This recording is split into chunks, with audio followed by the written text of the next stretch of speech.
Oui, une diminution drastique de la fréquentation depuis 2019 qui présentait pourtant les meilleurs résultats depuis longtemps.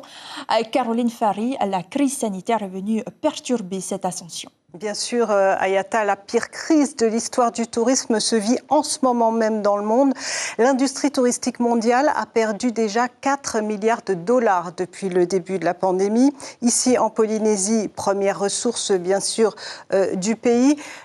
Le secteur avait pourtant le vent en poupe. Regardez la fréquentation touristique depuis 2010. Elle ne cessait de grimper jusqu'en 2019. Évidemment, meilleure année 2019, on va le voir dans un instant. Et puis après, c'est bien sûr l'hécatombe avec l'arrivée du Covid. Alors, cette fréquentation touristique, je le disais, en 2019, alors là, c'est l'abondance. 300 000 touristes, c'est plus 13,6% par rapport à 2018, oui. En 2020, évidemment, arrivée du Covid, 89 500 touristes. Et puis alors en 2021, arrivée du variant, 31 000 touristes seulement. Alors pour ce marché, évidemment, il y a plusieurs pays. 5 pays tiennent le principal du marché touristique. L'Australie, le Japon, les États-Unis, la France et l'Italie. Ce sont les 5 pays qui représentent 80% de la clientèle touristique. Sauf que, eh bien, vous le disiez, en tout cas c'était dit dans ce reportage, il ne faudra plus compter sur l'Australie, ni sur le Japon, et ni sur la Chine, puisque actuellement la desserte aérienne n'est plus valable sur ces destinations.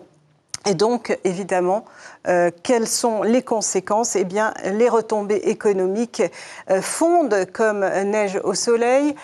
En 2018, 65 milliards de francs avec le tourisme. En 2019, meilleure année, 70 milliards de francs.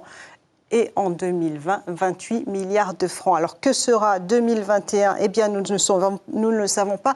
La réouverture des frontières en juillet devrait donner une petite embellie, mais il va falloir rattraper ce retard. Les experts disent qu'il ne sera pas rattrapé avant 2023 et peut-être même plus tard.